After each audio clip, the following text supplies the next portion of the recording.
بسم اللہ الرحمن الرحیم، السلام علیکم and welcome to my channel smart talk with Hani. اس بار امید کے ساتھ آپ سب لوگ بالکل خیر خیریت سے ہوں گے، خوش باش ہوں گے۔ کل میں نے ایک ویڈیو بنائی تھی جس کا ٹاپک تھا عثمانی سلطنت، خلافت عثمانیہ۔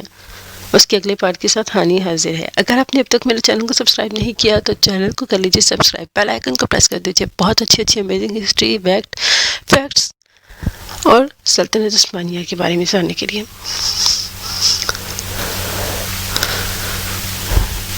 توسیع اور نقطۂ عروج 1553 سے 1453 سے 1566 تک۔